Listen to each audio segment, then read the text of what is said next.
Bonding होती है, hydrogen bonding होती है, वो दो टाइप की होती है। ठीक है, कल हमने क्या मतलब हाइड्रोजन बॉन्ड के बारे में सीखा था कि हाइड्रोजन बॉन्ड कब बनता है ना। हाइड्रोजन बॉन्ड बनने की क्या कंडीशन होती है, जब आपका एटम हाइड्रोजन किसी मोर इलेक्ट्रोनेगेटिव एटम एक्स के साथ कोवलेंटली बॉन्डेड है।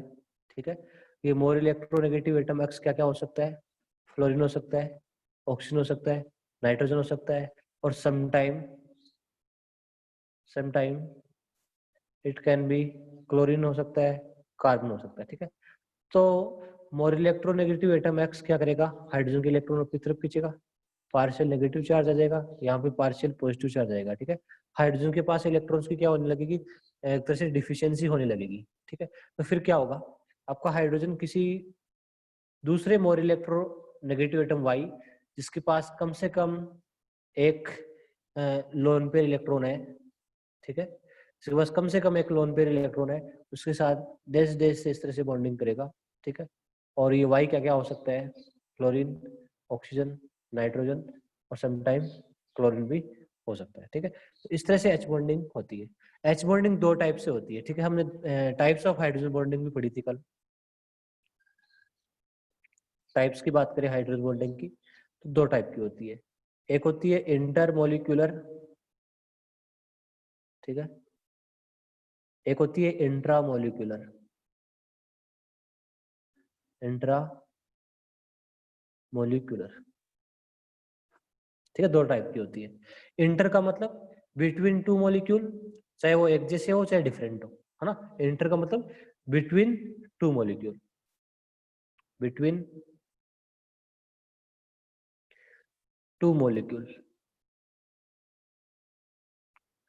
और इंट्रा का मतलब विद इन ए मॉलिक्यूल, एक मॉलिक्यूल के अंदर। ठीक है, तो हम कल डिस्कस भी कर रहे थे इंटरमोलिकुलर हाइड्रोजन बॉन्डिंग के बारे में। ठीक है, और हमने काफी एग्जांपल भी किए थे। ठीक है, आपको मैंने करवाए भी थे। जैसे हमने पढ़ा था एच एफ के बारे में पढ़ा था। ठीक है, सॉलिड में जिगजैग स्ट्रक्चर होती है, लिक्विड और गैस में लीनियर होती है ना, इसके बारे में पढ़ा था हमने। वाटर में हाइड्रोजन बॉन्डिंग पढ़ी थी, वाटर मॉलिक्यूल्स में, अमोनिया में पढ़ी थी। ठीक है, तो वहां पे आपकी इंटरमोलिकुलर हाइड्रोजन बॉन्डिंग होती है। हमने एसिटिक एसिड में डाइमर फॉर्मेशन के बारे में भी देखा था। ठीक है, एसिटिक एसिड क्या होता है, बेंजीन में डाइमर फॉर्मेशन करता है, कौन सी बॉन्डिंग के द्वारा करता है, हाइड्रोजन बॉन्डिंग के द्वारा करता है, ये भी हमने देखा था। ठीक है, आज हम देखेंगे कि आइस है वो वाटर पे फ्लोट क्यों होती है। ठीक है, सबसे पहले ये देखेंगे कि why ice floats on on the water. ठीक है, बताओ क्या रीजन है, आइस है वो वाटर पे फ्लोट होती है, वाई।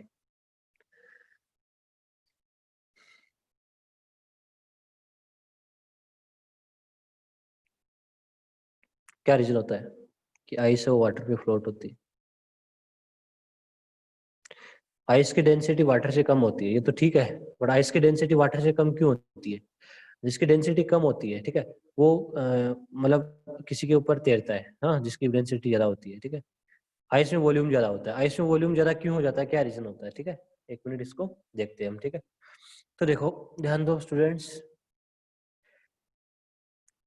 आइस है और वाटर है।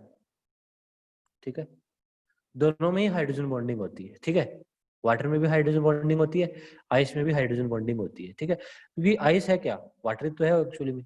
ठीक है, अब हाइड्रोजन बॉन्डिंग किस में ज्यादा होती है, एक्चुअली में जो हाइड्रोजन बॉन्डिंग होती है वो लो टेम्परेचर पर ज्यादा होती है। लो टेम्परेचर पे एच बॉन्डिंग ज्यादा होगी, क्यों, क्योंकि लो टेम्परेचर पे क्या होगा, मॉलिक्यूल्स की काइनेटिक एनर्जी जीरो होगी। ठीक है, वेरी लो टेम्परेचर पे, और मॉलिक्यूल्स है वो ज्यादा पास आएंगे। ठीक है, मॉलिक्यूल्स है वो ज्यादा पास आएंगे। तो आइस में जो हाइड्रोजन बॉन्डिंग होती है वो वाटर से क्या होती है, ज्यादा होती है। ठीक है, तो मान लो ये आइस के मॉलिक्यूल है इस तरह से। ठीक है, आइस क्या होता है, वाटर तो होता है। मान लो मैंने दो तीन मॉलिक्यूल इस तरह से लेके आ गया,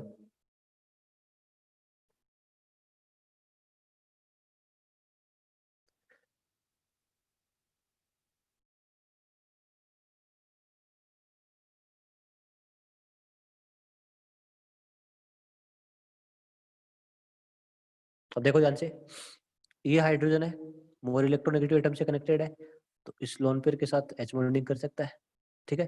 वैसे ये हाइड्रोजन है, ठीक है, इसके साथ कर सकता है, पॉसिबिलिटी है ना। फिर ये वाला इसके साथ कर सकता है, ये वाला इसके साथ कर सकता है, ठीक है। इस तरह से H बॉन्डिंग में हो जाएगी। तो H बॉन्डिंग तो हो जाएगी, बट ये बीच में क्या हो जाएगा, गैप रह जाएगा, आप देख सकते हो, ठीक है। बीच में क्या है, एक लार्ज गैप रह जाएगा, है ना। ये तो मैंने 4 ही मॉलिक्यूल लिए है, तो बहुत सारे मॉलिक्यूल्स बढ़ाऊंगा, ठीक है, तो बहुत सारा वो गैप रह जाएगा यहाँ पे, ठीक है। मतलब यहाँ पे जो गैप है या होल्स है वो क्या हो रहे हैं, बढ़ रहे हैं। तो गैप या होल्स बढ़ने से वॉल्यूम क्या होगा, वॉल्यूम पे क्या इफेक्ट पड़ेगा सब्सटेंस का। यदि गैप या होल्स बढ़ते हैं तो वॉल्यूम्स क्या होता है, वॉल्यूम क्या होता है, बढ़ता है, ठीक है, जगह ज्यादा मिलेगी, ठीक है। इसका मतलब वॉल्यूम क्या होता है, बढ़ जाता है। और वॉल्यूम बढ़ने से डेंसिटी क्या होती है, डेंसिटी क्या होती है बच्चों, मास बाय वॉल्यूम होता है। डेंसिटी क्या होती है, मास बाय वॉल्यूम होता है। और वॉल्यूम के बढ़ने से, वॉल्यूम के ज्यादा बढ़ने से डेंसिटी क्या हो जाती है, डिक्रीज हो जाती है। इसके कारण आइस की डेंसिटी होती है वो वाटर से क्या होती है, कम होती है। दैट्स वाई आइस क्या होती है, फ्लोट करती है, ठीक है। एक्चुअली में आइस भी एक तरह से नेटवर्क स्ट्रक्चर बनाती है ना। इसका भी एक तरह से 3 डायमेंशन नेटवर्क स्ट्रक्चर होता है, जिसमें बहुत सारे गैप होते हैं, बहुत सारे होल होते हैं, और होल्स के बढ़ने से वॉल्यूम क्या हो जाता है, बढ़ जाता है। और वॉल्यूम बढ़ने से जो डेंसिटी होती है सब्सटेंस की वो क्या हो जाती है, डिक्रीज हो जाती है, ठीक है। तो आइस की डेंसिटी वाटर से क्या होती है, कम होती है। That's why ice float on water, ठीक है। अब एक और क्वेश्चन आता है, वाटर है मतलब उसका मैक्सिमम डेंसिटी कौन से टेम्परेचर पे होती है, ठीक है। मतलब वाटर है, ऐसे तो है आपके पास 0 डिग्री का भी वाटर है, 4 डिग्री का भी वाटर है, 10 का भी है, 20 का भी है, 50 डिग्री सेंटीग्रेड का भी वाटर है। कौन सा टेम्परेचर है जिसपे वाटर की डेंसिटी क्या होती है, मैक्सिमम होती है, आंसर दीजिए। Eight which temperature water has the highest density, नाम सुना आपने उस टेम्परेचर का। चलो यदि आपको नहीं पता है तो मैं बताता हूँ, कितने डिग्री टेम्परेचर है वो, एनीवन ट्राई करो, कौन सा टेम्परेचर होता है वो जिसपे 1000।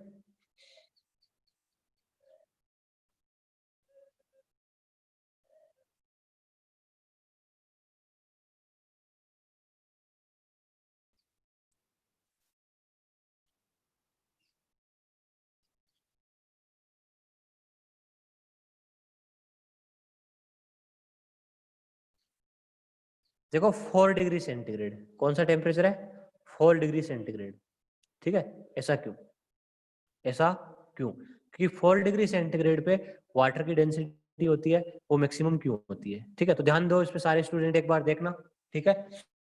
देखो आपको मैं अच्छे से समझा रहा हूँ यहाँ पे। मान लो आपके पास आइस है, यहाँ पे 0 डिग्री सेंटीग्रेड की आइस है। सबसे पहले आप आइस ले लो, आइस है, ठीक है। तो 0 डिग्री सेंटीग्रेड की आइस है मेरे पास, तो एक तो आइस है, तो मॉलिक्यूल्स क्या होंगे, जरा पास होंगे, होंगे कि नहीं होंगे, ठीक है। इसमें क्या होगी, बहुत ही अच्छी हाइड्रोजन बॉन्डिंग होगी due to extensive hydrogen bonding, बहुत ही अच्छी हाइड्रोजन बॉन्डिंग के कारण, due to extensive H bonding, जो वॉल्यूम हो जाता है ना, वो क्या हो जाता है, बढ़ जाता है, ठीक है। फिर डेंसिटी क्या हो जाती है, डिक्रीज हो जाती है। ये हमने पढ़ाई है अभी अभी, ठीक है। मतलब जो होल्स ज्यादा आ जाएंगे, गैप ज्यादा आ जाएंगे, ठीक है। तो एक्सटेंसिव हाइड्रोजन बॉन्डिंग के कारण यहाँ पे गैप्स ज्यादा रहेंगे, इस कारण वॉल्यूम क्या हो जाएगा, बढ़ जाएगा, और डेंसिटी क्या हो जाएगी, डिक्रीज हो जाएगी, ठीक है। आइस में एक्सटेंसिव हाइड्रोजन बॉन्डिंग के कारण टेम्परेचर लो है, ठीक है। और जितना ज्यादा टेम्परेचर लो होगा, आइस के पार्टिकल्स उतने ही ज्यादा क्लोज आएंगे, ठीक है। तो क्लोज आने के कारण इसमें हाइड्रोजन बॉन्डिंग क्या होती है, ज्यादा होती है। और हाइड्रोजन बॉन्डिंग ज्यादा होने के कारण जो गैप है वो क्या हो जाएगा, बढ़ जाएगा, ठीक है। इस तरह से गैप है वो बढ़ता रहेगा, ठीक है। मतलब आइस का जो भी क्रिस्टल स्ट्रक्चर बनेगा उसमें होल्स ज्यादा रहेंगे, जिसके कारण वॉल्यूम क्या हो जाता है, बढ़ जाता है, और डेंसिटी क्या हो जाती है, डिक्रीज हो जाती है। अब आइस को मैं हीट करूं, मैं क्या करूं, हीट कर दूं, हीट करके 0 डिग्री सेंटीग्रेड के वाटर में ले आऊं, ठीक है।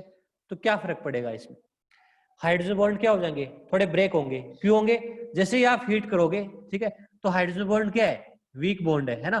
कुछ पार्टिकल्स क्या हो जाएंगे, ब्रेक हो जाएंगे, कुछ मॉलिक्यूल्स क्या हो जाएंगे, ब्रेक हो जाएंगे हाइड्रोजन बॉन्डिंग के द्वारा, मतलब सॉरी टेम्परेचर के द्वारा। जैसे मैं टेम्परेचर बढ़ाऊंगा तो जो एच बॉन्डिंग है मॉलिक्यूल्स के बीच में वो क्या हो जाएगा, कम हो जाएगा, ठीक है। थोड़े वाटर मॉलिक्यूल क्या आ जाएंगे, दूर दूर जाएंगे, ठीक है। तो क्या होगा यहाँ पे, सम एच बॉन्ड्स विल ब्रेक, कुछ एच बॉन्ड क्या होंगे, ब्रेक होंगे। अब कुछ एच बॉन्ड ब्रेक हो जाएंगे, ठीक है। तो जैसे मान लो यहाँ पे वो बॉन्ड ब्रेक हो गया, या हाइड्रोजन बॉन्ड, ठीक है। तो कुछ वाटर मॉलिक्यूल्स क्या आ जाएंगे, यहाँ बीच में ऑक्यूपाई हो जाएंगे, जिसके कारण होल्स क्या हो जाएंगे, कम हो जाएंगे, ठीक है। उसके कारण क्या होगा, वॉल्यूम क्या हो जाएगा, डिक्रीज हो जाएगा, ठीक है। इसमें वॉल्यूम जरा बढ़ा था, बट इसमें वॉल्यूम क्या होगा, 0 डिग्री आइस के कंपेरेटिवली क्या हो जाएगा, कम हो जाएगा। क्यों, क्योंकि एच बॉन्ड जब टूटेंगे तो उसके बीच में कई वाटर मॉलिक्यूल ऑक्यूपाई हो जाएंगे, जिसकी वजह से आपका होल्स कम रहेगा, है ना, गैप कम रहेगा, और वॉल्यूम क्या होगा, कम होगा। तो फिर डेंसिटी क्या हो जाती है, बढ़ने लगती है। डेंसिटी क्या हो जाती है, बढ़ने लगती है, ठीक है।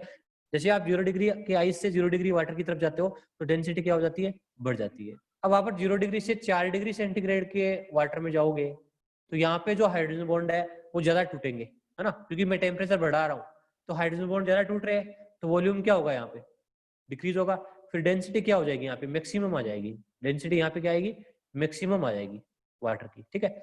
अब 4 डिग्री सेंटीग्रेड के बाद मैं टेम्परेचर बढ़ाऊं, जैसे 10 डिग्री लेके आऊं, है ना, तो आगे क्या होगा, आगे एच बॉन्ड तो टूटेंगे, ठीक है। आगे मैं टेम्परेचर बढ़ाऊंगा, इसको आगे और हीट करूंगा तो हाइड्रोजन बॉन्ड तो टूटेंगे, वो तो ठीक बात है। बट टेम्परेचर के बढ़ने से काइनेटिक एनर्जी क्या हो जाती है, मॉलिक्यूल्स की बढ़ जाती है। क्यों, क्योंकि काइनेटिक एनर्जी टेम्परेचर का फंक्शन होती है। काइनेटिक एनर्जी इक्वल टू होती है 3/2 kT, ये फॉर्मूला होता है, टेम्परेचर के डायरेक्टली प्रोपोर्शनल होती है काइनेटिक एनर्जी, ठीक है। तो काइनेटिक एनर्जी बढ़ने से क्या होगा, मॉलिक्यूल्स दूर दूर भागेंगे, वाटर मॉलिक्यूल्स क्या हो जाएंगे, दूर दूर भागेंगे, ज्यादा दूर भागेंगे। जब ज्यादा दूर भागेंगे तो उनके बीच में होल्स क्या रह जाएंगे, ज्यादा बन जाएंगे, ठीक है। मतलब जैसे आपके पास ये आइस का ये पार्ट, ये वाला था क्रिस्टल, ठीक है। तो जैसे जैसे मैं टेम्परेचर बढ़ाऊं, ठीक है, तो हाइड्रोजन बॉन्ड तो टूटेंगे, ठीक है। यदि मैंने टेम्परेचर ज्यादा बढ़ा दिया तो हाइड्रोजन बॉन्ड ज्यादा टूटेंगे और मॉलिक्यूल्स भागने लगेंगे एक दूसरे से, ठीक है, दूर दूर भागेंगे। जब दूर दूर भागेंगे, ठीक है, तो उसकी वजह से क्या होगा, जो मॉलिक्यूल्स की जो काइनेटिक एनर्जी क्या हो जाएगी, बढ़ जाएगी, तो इसलिए दूर दूर भाग रहे हैं। और काइनेटिक एनर्जी के कारण जो एक तरह से गैप है यहाँ पे ज्यादा हो जाएगा, ठीक है, वॉल्यूम ज्यादा बढ़ जाएगा, ठीक है। जैसे मान लो आपके पास कोई कंटेनर है, उसमें आप पानी गर्म करोगे, वाटर को आप हीट करोगे इसमें से, ठीक है, तो वेपर बन जाएगी ना, तो ज्यादा स्पेस ऑक्यूपाई करेगी, ठीक है।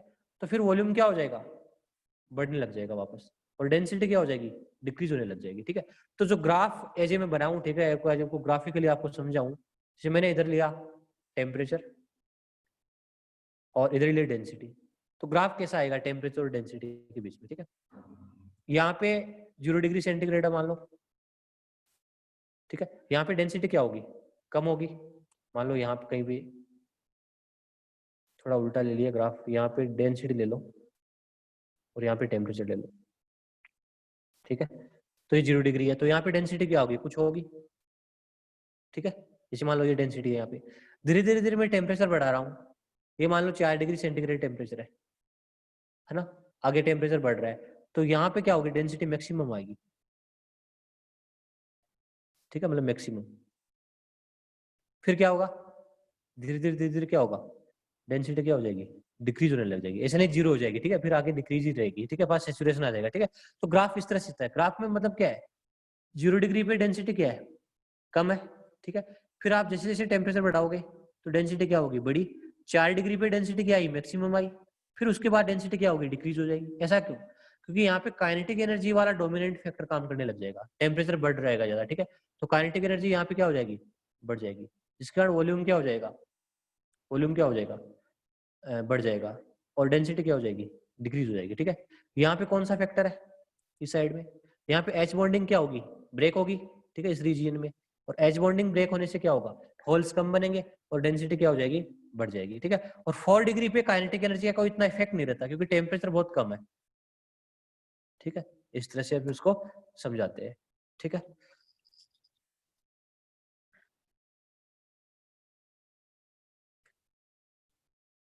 हाँ, लास्ट में एच बॉन्डिंग नहीं होगी, ठीक है, यदि आप ज्यादा हीट करेंगे तो।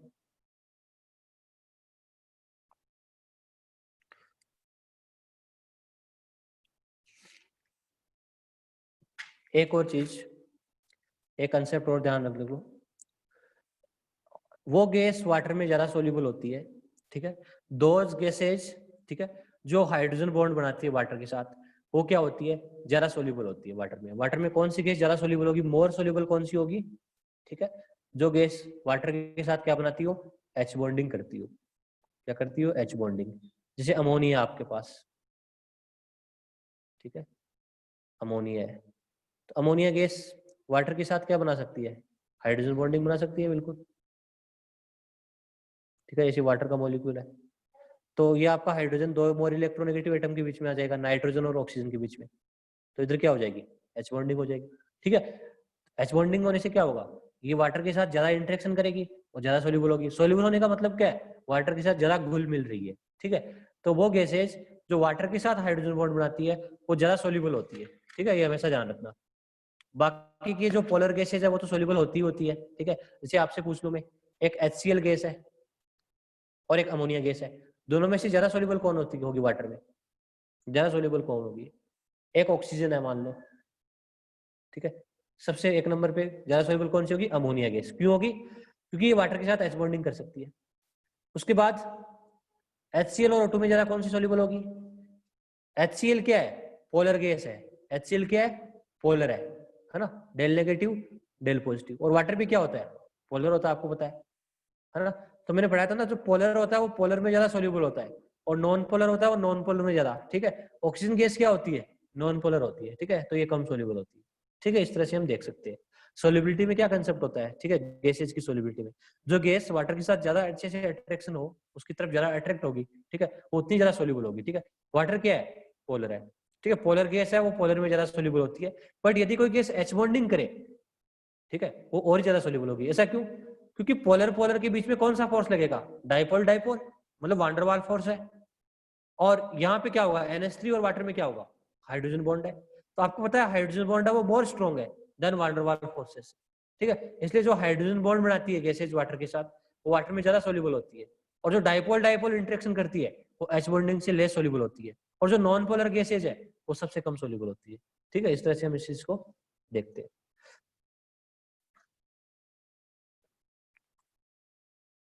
तो हम बात कर रहे थे टाइप्स ऑफ हाइड्रोजन बॉन्डिंग की, एक इंटर एक इंट्रा, ठीक है। इंटरमोलिकुलर हाइड्रोजन बॉन्ड का एग्जांपल, इंटरमोलिकुलर का हम एग्जांपल देखें, है ना।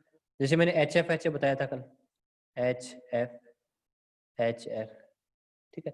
तो यहाँ क्या हो जाती है, एच बॉन्डिंग हो जाती है, ठीक है, दो मॉलिक्यूल्स के बीच में। ये क्या है, इंटरमोलिकुलर है, बिल्कुल। जैसे एल्कोहल, आपके पास एल्कोहल क्या होता है, ROH होता है ना एल्कोहल, आर क्या होता है, अल्काइल ग्रुप होता है। जैसे मान लो आर को मैंने CH3 ले लिया, ठीक है, तो ये मिथेनॉल हो गया, CH3OH, ठीक है। तो एल्कोहल्स में भी क्या हो जाती है, हाइड्रोजन बॉन्डिंग होती है। कैसे, ROH,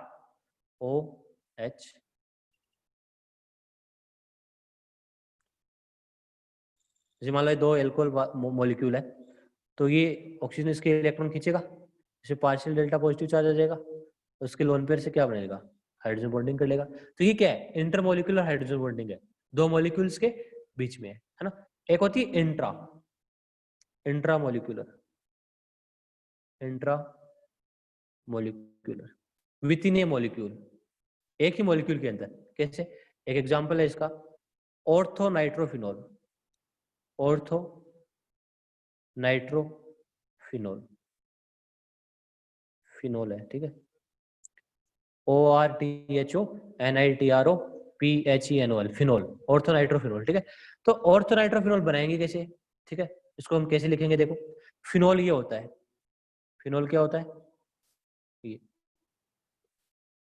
बेंजीन है, बेंजीन के ऊपर आप OH लगा दो, ठीक है, इसको बोलते हैं फिनॉल, ठीक है, फॉर्मूला ध्यान रख लेना, इसको हम फिनॉल बोलते हैं। यदि बेंजीन के ऊपर आप एक OH लगा देते हो तो वो फिनॉल होता है, बेंजीन के ऊपर आप एक OH लगा दो तो वो फिनॉल होता है। अब ऑर्थो नाइट्रोफिनॉल कैसे बनाएंगे, ऑर्थो पोजीशन पे कौन सा ग्रुप है, नाइट्रो ग्रुप है, नाइट्रो मतलब NO2, ठीक है। बताओ ऑर्थो पोजीशन कौन सी होगी, जैसे मान लो मैंने इस पोजीशन को 1 नाम दिया, फिर ये 2, फिर ये 3, 4, 5, 6, बताओ ऑर्थो पोजीशन कौन कौन सी है,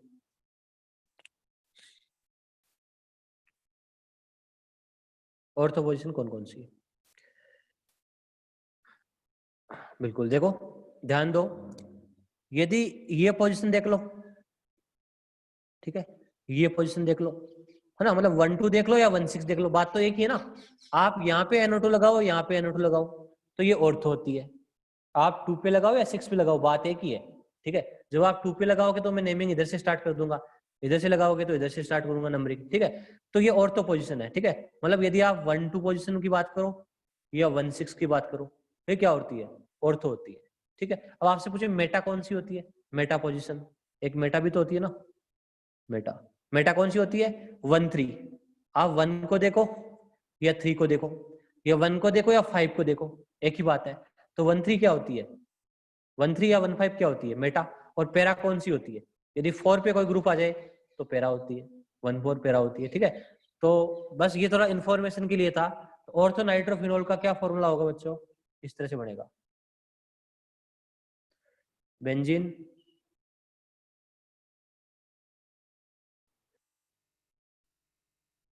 OH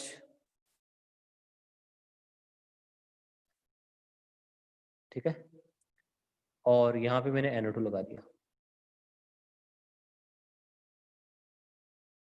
ठीक है। NO2 में इस तरह से डबल बॉन्ड, एक कोऑर्डिनेट बॉन्ड, इस तरह से होता है, और ये लोन पेयर है ये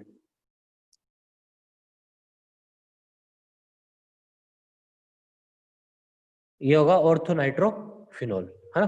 क्या इसमें इंट्रामोलिकुलर हाइड्रोजन बॉन्डिंग हो सकती है, एक ही मॉलिक्यूल के अंदर हाइड्रोजन बॉन्डिंग पॉसिबल है, आपको लग रहा है ऐसा, डू यू थिंक? अभी तो नहीं लग रहा, बट लग रहा है, कैसे देखो, यदि ये हाइड्रोजन इस ऑक्सीजन से इलेक्ट्रॉन ले ले, है ना, मोर इलेक्ट्रोनेगेटिव है ना, ये एटम एक्स है, तो इस पे पार्शियल पॉजिटिव चार्ज बन जाएगा, ठीक है। फिर ये अपने इलेक्ट्रॉन्स की डिफिशियंसी को दूर करने के लिए इन लोन पेयर के साथ क्या कर सकता है, एच बॉन्डिंग कर सकता है ना। तो ये क्या है, यहाँ पे एच बॉन्डिंग है, ठीक है। ये क्या है, यहाँ पे हाइड्रोजन बॉन्डिंग है, ठीक है। तो ये हाइड्रोजन बॉन्डिंग कौन सी है, इसका क्या नाम होगा, ये एक ही मॉलिक्यूल के अंदर है, ये पूरा एक ही मॉलिक्यूल था, इसके अंदर ही बन रही है, तो इसका मतलब ये इंट्रा मॉलिक्यूलर है, ठीक है, इंट्रा मॉलिक्यूलर।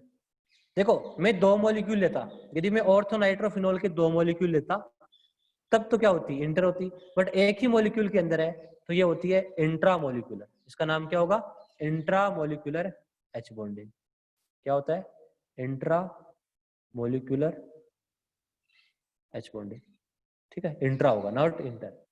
यहाँ पे देखो कितने मेंबर की रिंग बन रही है, ये आपको, ये जो रिंग लग रही है आपको, ये कितने मेंबर की है, ये वाली देखो, यहाँ पे ये जो रिंग बनी है ना ऐसे, ये कितने मेंबर की लग रही है आपको, ठीक है, ऐसे कितने मेंबर की है, देखो 1 2 3 4 5 6 मेंबर की साइक्लिक रिंग दिख रही है ना आपको, ठीक है। तो 6 मेंबर की रिंग क्या होती है, स्टेबल होती है, ठीक है। 6 मेंबर की रिंग क्या होती है, स्टेबल होती है, ऐसी रिंग बन रही है आपको, ऐसा ऐसे ऐसी स्ट्रक्चर आप लग रही होगी आपको, ठीक है। देखो ये कार्बन, दूसरा कार्बन, ये नाइट्रोजन, ये ऑक्सीजन, ये हाइड्रोजन ऑक्सीजन, ठीक है। तो ये 6 मेंबर की रिंग बन रही है, ठीक है। तो यहाँ पे इंट्रामोलिकुलर हाइड्रोजन बॉन्ड बनता है। देखो रिंग की स्टेबिलिटी की बात करें तो 6 मेंबर की सबसे ज्यादा स्टेबल होती है, फिर 5 मेंबर की रिंग स्टेबल होती है, और सबसे वीक, सबसे कम स्टेबल 4 मेंबर की होती है, और 3 मेंबर की होती है। ये स्टेबिलिटी ऑफ रिंग होती है, ठीक है। ये हम ऑर्गेनिक केमिस्ट्री में पढ़ेंगे, ठीक है। सबसे ज्यादा स्टेबल होती है 6 मेंबर की, फिर 5 मेंबर की, और ये 4 और 3 वाली क्या होती है, लेस स्टेबल होती है, ठीक है। जब भी हम रिंग का फॉर्मेशन करते हैं या तो 6 की बनाते हैं या 5 की बनाते हैं, ठीक है, हमेशा ये ध्यान रहता है। यहाँ पे देखो 6 मेंबर की रिंग बन रही है, तो ये इंट्रामोलिकुलर हाइड्रोजन बॉन्डिंग इस तरह से है इसमें। अब मैं मेटा नाइट्रोफिनोल की बात करूं,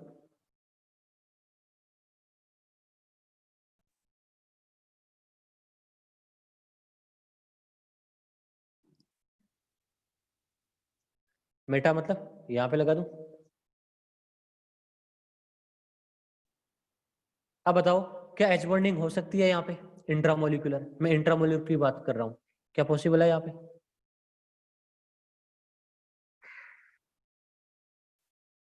आपकी बार इसमें क्या फर्क है, ये डिस्टेंस क्या होगी, बढ़ गई ना, पहले यहाँ पे NO2 था इस पोजीशन पे, अब यहाँ पे आ गया, तो जो डिस्टेंस है इनके बीच में, ठीक है, मतलब ये हाइड्रोजन आपका मोर इलेक्ट्रोनेगेटिव एटम से कनेक्टेड है, इससे पार्शियल पॉजिटिव चार्ज तो आ जाएगा, पर जो डिस्टेंस आपको दिख रही है ये वाली डिस्टेंस, ठीक है, वेरी लार्ज डिस्टेंस है, तो इतनी दूरी तक ये हाइड्रोजन बॉन्ड नहीं बन सकता, ठीक है। तो यहाँ पे इंट्रा आपका पॉसिबल नहीं है। ऑर्थो में क्यों पॉसिबल है? क्योंकि यहाँ पे डिस्टेंस क्या है, कम है, ठीक है, ये ध्यान रखना। तो यहाँ पे इंट्रा नहीं होगी, यहाँ पे कौन सी हाइड्रोजन बॉन्डिंग होगी, इंटर होगी, ठीक है। कैसे होगी? एक आप मॉलिक्यूल लेके आ जाइए, दूसरा वाला इसका मेटा नाइट्रोफिनोल का, ठीक है। जैसे मैंने ले लिया यहाँ पे OH, ठीक है, यहाँ पे NO2 ले लिया आपने। देखो ये इसके इलेक्ट्रॉन खींचेगा, इसमें पार्शियल नेगेटिव चार्ज, इसमें पार्शियल पॉजिटिव चार्ज, और इसके लोन पेयर आपको दिख रहे हैं ना, इनसे H बॉन्डिंग क्या करेगा, जुड़ जाएगा, ठीक है। तो यहाँ पे इंटर होगी, कौन सी होगी, इंटर होगी, इंटर मोलिकुलर, क्योंकि डिस्टेंस ज्यादा हो गई यहाँ पे, ठीक है। डिस्टेंस का भी ध्यान देखना है, ठीक है। मतलब यहाँ पे तो डिस्टेंस कमी थी ऑर्थो वाले में तो, और यहाँ पे डिस्टेंस क्या होगी, ज्यादा होगी। ये डिस्टेंस ज्यादा है तो दो दो एटम आपस में एक दूसरे को अट्रैक्ट नहीं कर सकते अच्छे से, ठीक है। तो यहाँ पे इंटर होगी। अब पैरा की बात करें हम, पैरा नाइट्रोफिनोल की बात करूं मैं,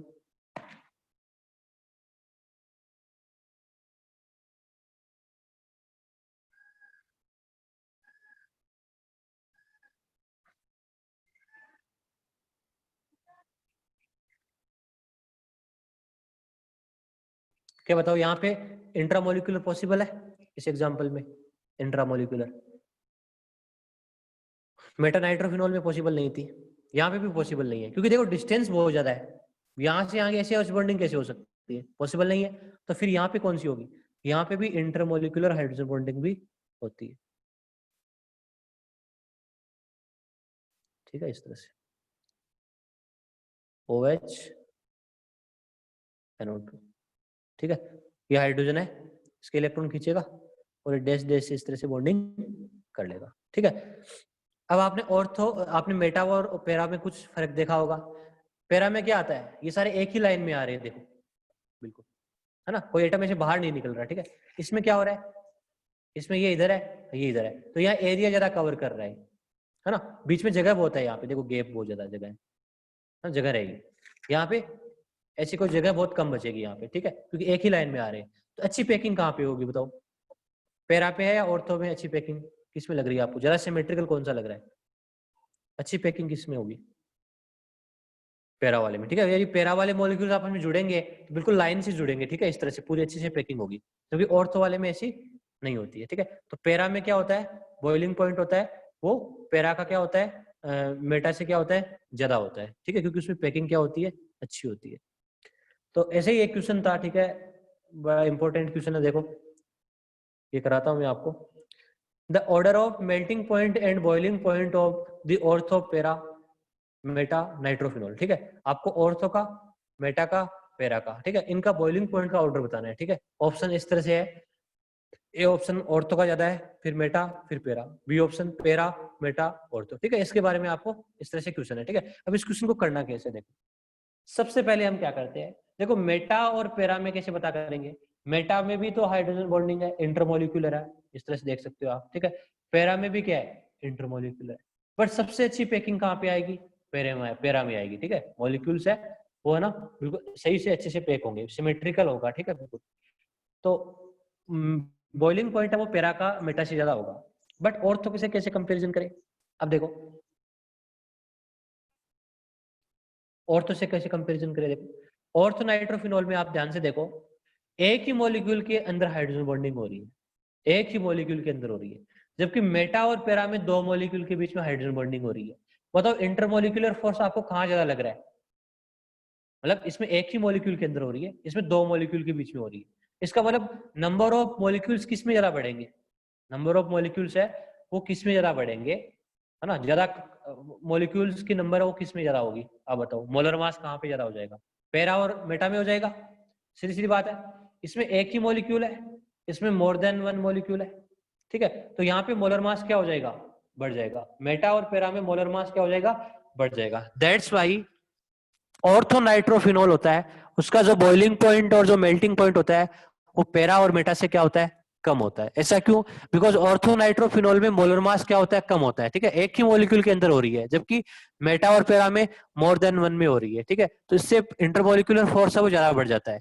ऐसी बात नहीं है कि आपका इंट्रामोलिकुलर हाइड्रोजन बॉन्ड वीक होता है और इंटर ज्यादा स्ट्रॉन्ग होता है, ऐसा कुछ नहीं है, बट इंट्रा में क्या होता है, एक ही मॉलिक्यूल होता है, बट इंटर में क्या होता है, दो होते हैं, ठीक है। इसके कारण क्या हो जाता है, बॉइलिंग पॉइंट होता है वो इंट्रा वाले का क्या होता है, कम होता है, और इंटर वाले का क्या होता है, ज्यादा होता है, ठीक है। इक्वेशन देख लो, नहीं समझ में आए तो आप पूछ सकते हो।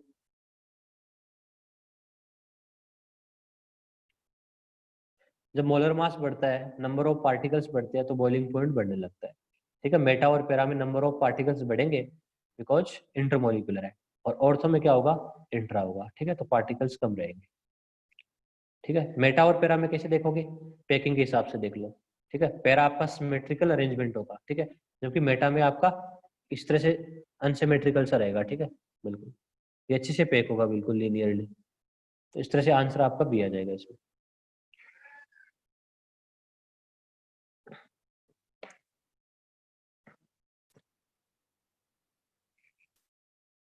हाँ, इंट्रामोलिकुलर ऑर्थो में लेस मोलर मास होगा, बिल्कुल। जब मोलर मास कम होता है, वांडरवाल फोर्स भी कम होते हैं, सरफेस एरिया कम होता है, ठीक है, वांडरवाल फोर्स कम हो जाते हैं। वांडरवाल फोर्स है वो आप देखोगे तो ऑर्थो और सॉरी मेटा और पैरा में ज्यादा होंगे, बिकॉज यहाँ मोलर मास बढ़ जाता है, और ऑर्थो में वांडरवाल फोर्स भी कम होंगे, ठीक है। बॉइलिंग पॉइंट वांडरवाल फोर्स भी तो डिपेंड करता है ना, वांडरवाल फोर्स हर एटम्स में लगता रहता है, ठीक है। एक और देखो क्वेश्चन है, एक और एग्जांपल देखते हैं, H bonding in chloral hydrate.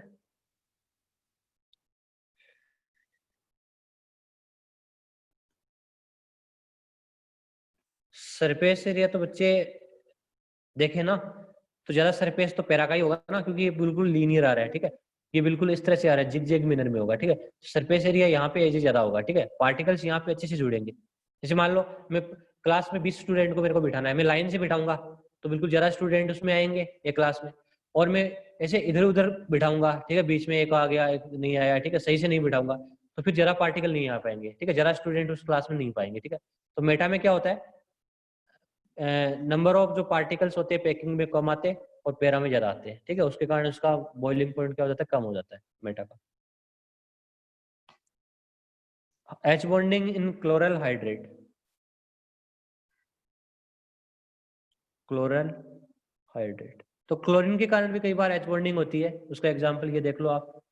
Chloral hydrate होता है CCl3 CHOH का होल ट्वाइस, ठीक है, दिखने में थोड़ा कॉम्प्लिकेटेड सा है, बट इसको इस तरह से बना सकते हैं हम। देखो कार्बन हमारे पास दो है, इस तरह से कनेक्ट कर दो कार्बन कार्बन को, यहाँ पे एक हाइड्रोजन है तो एक हाइड्रोजन रख दो, दो यहाँ पे OH है, ठीक है, तो आप OH को इस तरह से बना दो, यहाँ पे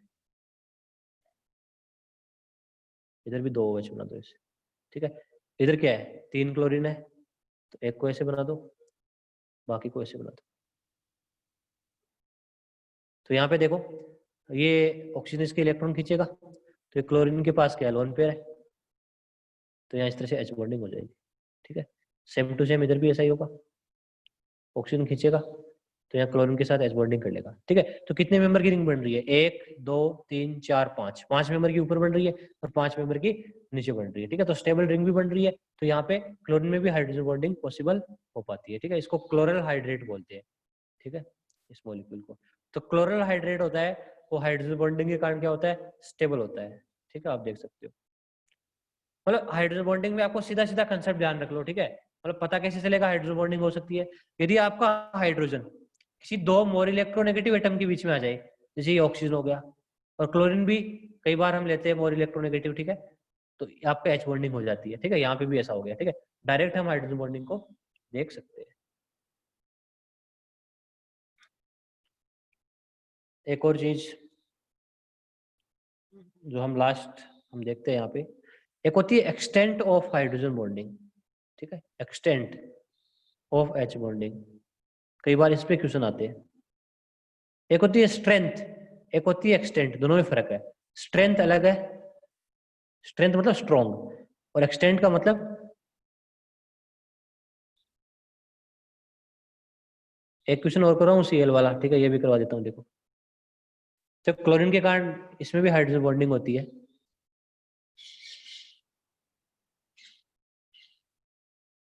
जैसे ये फिनोल है ना, और यहाँ पे क्लोरीन आ गया, ठीक है, तो यहाँ पे भी एच बॉन्डिंग पॉसिबल होती है, इस तरह से 5 मेंबर की रिंग बनती है, ठीक है। क्लोरीन के पास लोन पेयर तो है ना 3, ठीक है, तो इसमें भी पॉसिबल होती है, इंट्रामोलिकुलर है। तो एक्सटेंट ऑफ हाइड्रोजन बॉन्डिंग से मतलब क्या हुआ आपका, एक्सटेंट का मतलब कितनी हद तक हाइड्रोजन बॉन्ड बना सकता है, मैक्सिमम कितने हाइड्रोजन बॉन्ड बना सकता है एक मॉलिक्यूल, ठीक है, होती है extent of hydrogen bonding.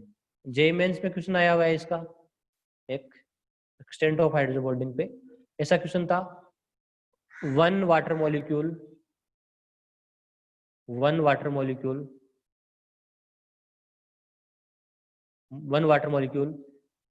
Can form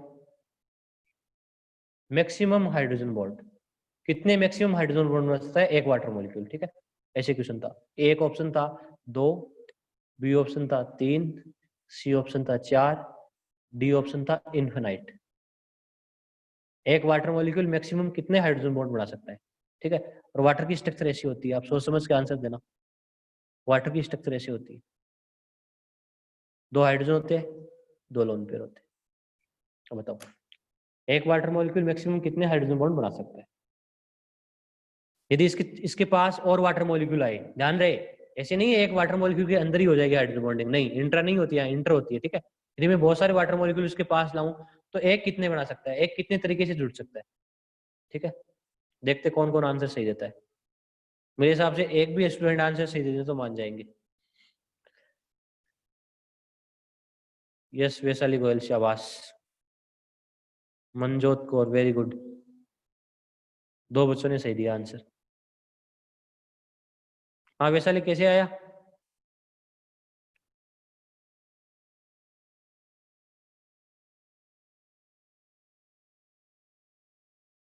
बोलो। Hello hello. सर, दो तो ऑक्सीजन कनेक्ट, 2 हाइड्रोजन बॉन्ड्स तो ऑक्सीजन बनाएंगे और हाँ 2 जो हाइड्रोजन है वो बनाएंगे। बिल्कुल बिल्कुल ठीक है। देखो ये हाइड्रोजन है किसी दूसरे वाटर मॉलिक्यूल के ऑक्सीजन से जुड़ सकता है, तो एक तो ये बना सकता है। ये हाइड्रोजन भी किसी दूसरे के ऑक्सीजन से जुड़ सकता है, एक ये बना सकता है। और 2 यहाँ पे लोन पेयर है, तो एक लोन पेयर दूसरे हाइड्रोजन से जुड़ सकता है, और ये लोन पेयर किसी दूसरे हाइड्रोजन से जुड़ सकता है, और ये हाइड्रोजन किसी दूसरे ऑक्सीजन से जुड़ सकता है, ये दूसरे ऑक्सीजन से जुड़ सकता है। तो कितने बन सकते हैं यहाँ पे, 1 2 3 4, मैक्सिमम कितने बन सकते हैं, 4 बन सकते हैं, ठीक है। एक और ट्राई करो, हाइड्रोजन पेरोक्साइड में मैक्सिमम हाइड्रोजन बॉन्ड बनेंगे, मतलब हाइड्रोजन पेरोक्साइड मैक्सिमम बनाएगा या वाटर बनाएगा, मैं स्ट्रेंथ नहीं पूछ रहा, कौन ज्यादा हाइड्रोजन बॉन्ड बना सकता है। तो हाइड्रोजन पेरोक्साइड की स्ट्रक्चर ऐसी होती है, ऐसे होती है, आपने मैंने बताया भी था,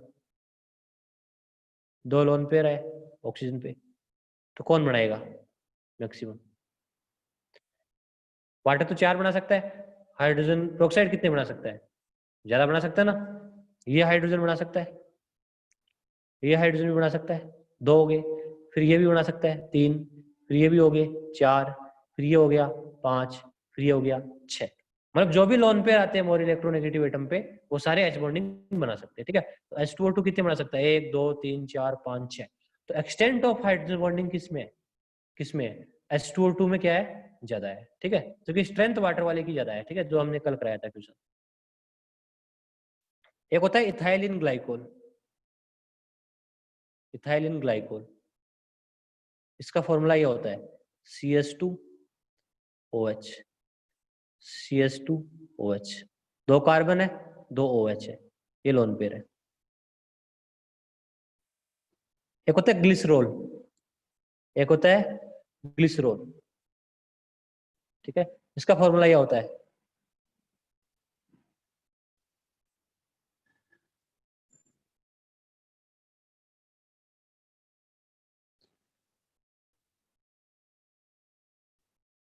आपको दिखे होगा यहाँ पे, तो ठीक है, बताओ ये कितने हाइड्रोजन बॉन्ड बना सकता है मैक्सिमम, इथाइलिन ग्लाइकोल, आपको क्या लगता है, CH2OH कितने बना सकता है। क्या कार्बन वाला हाइड्रोजन हाइड्रोजन बॉन्डिंग बनाएगा, नहीं बनाएगा, ठीक है। कभी भी ये गलती मत करना कि कार्बन वाला हाइड्रोजन हाइड्रोजन बॉन्ड बनाए, नहीं, हाइड्रोजन आपका मोर इलेक्ट्रोनेगेटिव एटम से क्या होना चाहिए, कनेक्ट होना चाहिए, ठीक है, सबसे इंपॉर्टेंट बात ये है। तो यहाँ कितने बना सकता है,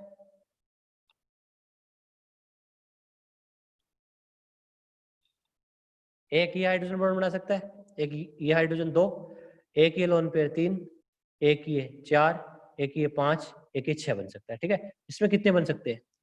3 तो ये हाइड्रोजन बना सकते हैं किसी दूसरे ऑक्सीजन से, है ना, और 2 ये लोन पेयर, 2 ये, ठीक है, 6 हो गए, 9 बना सकता है। ये कितने बना सकता है? 9 बना सकता है। ये कितने बना सकता है? 6 बना सकता है, ठीक है। इस तरह से आपको एक्सटेंट ऑफ हाइड्रोजन बॉन्डिंग की ध्यान रखनी है कि एक मॉलिक्यूल कितने मैक्सिमम हाइड्रोजन बॉन्ड बना सकता है, ठीक है। तो आप कैसे आंसर दोगे? यदि वो हाइड्रोजन जो मोर इलेक्ट्रोनेगेटिव एटम से कनेक्टेड है वो एच बॉन्डिंग कर सकता है, और मोर इलेक्ट्रोनेगेटिव एटम के जो लोन पेयर है, ठीक है, जितने ज्यादा लोन पेयर होंगे उतने हाइड्रोजन बॉन्डिंग कर सकते हैं। एक लोन पेयर एक हाइड्रोजन बॉन्डिंग कर सकता है।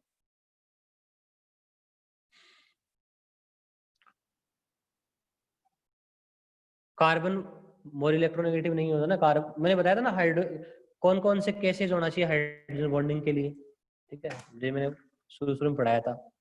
तो मैंने बताया था मैक्सिमम केस में या तो फ्लोरीन आना चाहिए, नहीं ऑक्सीजन आना चाहिए, नाइट्रोजन आना चाहिए, ठीक है। कार्बन और क्लोरीन कुछ केसेज में आते हैं, जैसे कार्बन वाला केस मैंने बताया था ना आपको, कल सोल्व कराया था, क्लोरोफॉर्म और एसीटोन, ठीक है। क्लोरोफॉर्म ये होता है CH Cl3 होता है chloroform, carbon chlorine chlorine chlorine hydrogen, ठीक है। एसीटोन ये होता है ऑक्सीजन कार्बन, ठीक है, CH3 तो इस केस में ऐसा क्या है कि कार्बन हाइड्रोजन बॉन्ड करता है, तो कार्बन से जुड़ा हुआ जो हाइड्रोजन है वो हाइड्रोजन बॉन्डिंग करने लगता है। क्यों? बिकॉज इसमें 3 क्लोरीन कनेक्टेड है, और क्लोरीन की इलेक्ट्रोनेगेटिविटी क्या होती है? ज्यादा होती है। तो ये कार्बन के इलेक्ट्रॉन अपनी तरफ खींचेंगे तो कार्बन पे ज्यादा पॉजिटिव चार्ज आ जाएगा, ठीक है, उसकी इलेक्ट्रोनेगेटिविटी क्या हो जाएगी? बढ़ जाएगी, और इलेक्ट्रोनेगेटिविटी बढ़ने से ये हाइड्रोजन के इलेक्ट्रॉन अपनी तरफ खींचेगा, तब जाके आपका हाइड्रोजन है ऑक्सीजन के साथ हाइड्रोजन बॉन्डिंग करेगा, ठीक है। मतलब ये स्पेशल केसेज में होता है, यदि कार्बन के चारों तरफ कोई मोर इलेक्ट्रोनेगेटिव एटम आ जाए जो इलेक्ट्रॉन खींचता हो कार्बन के, तब कार्बन की इलेक्ट्रोनेगेटिविटी क्या हो जाती है? बढ़ जाती है। देखो ये कार्बन है, इसकी 2.5 होती है इलेक्ट्रोनेगेटिविटी, हम जानते हैं। अब 3 क्लोरीन आ गए, तो तीनों क्लोरीन क्या करेंगे? इसके इलेक्ट्रॉन क्या करेंगे? अपनी तरफ खींच लेंगे, जिसकी वजह से कार्बन की इलेक्ट्रोनेगेटिविटी क्या हो जाएगी? बढ़ जाएगी। फ्री हाइड्रोजन के इलेक्ट्रॉन अपनी तरफ खींचेगा, फ्री ऑक्सीजन के साथ हाइड्रोजन बॉन्डिंग कर लेगा, ठीक है। तो इस तरह के केसेज में आपका कार्बन हाइड्रोजन बॉन्डिंग करता है।